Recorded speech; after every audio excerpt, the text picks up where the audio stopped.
anytime that you're dealing with your machine, and if you have the opportunity to take a look at that belt, I recommend you take a look at that belt.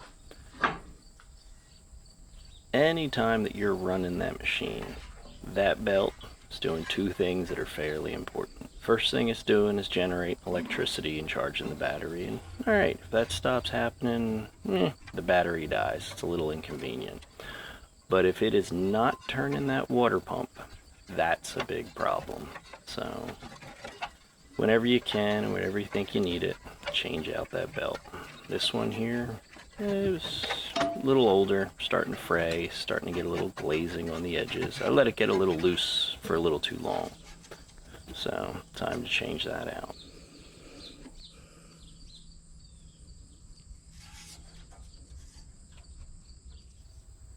These belts here are the Tractor Supply Special, and I don't know, I like them. I use them pretty frequent. I put them on pretty much everything, and I think they wear pretty well. You got a 9N, and you've got the 12-volt conversion kit on it, the alternator like you see. That's the size of the belt that you're going to want.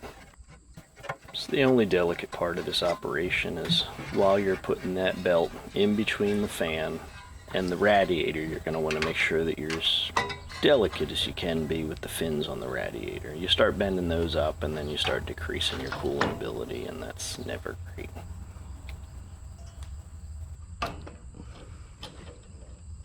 Anybody out there that's got one of these machines, and if you're looking at that 12-volt kit and you're thinking about it, I'm going to recommend you go for it. If you're looking for a machine for work, not for show, so you're not concerned about having an original generator and all that, the 12-volt conversion makes this machine so much easier to deal with. Like, cannot stress that enough.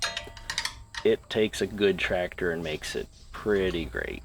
It's more convenient, batteries are easy to get, starts better, runs more reliably, and then you also have the option of putting in a digital ignition on top of it, because they're usually 12-volt when you find them, so highly recommend that too.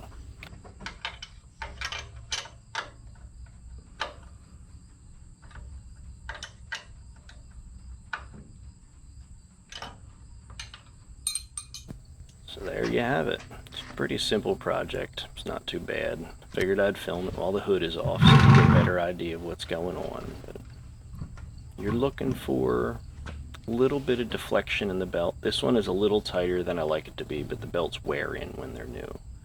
If this were an older belt, I wouldn't have it as tight as that. But again, that's personal preference kind of thing. So I appreciate you checking it out, and maybe drop a like if you enjoyed what you saw.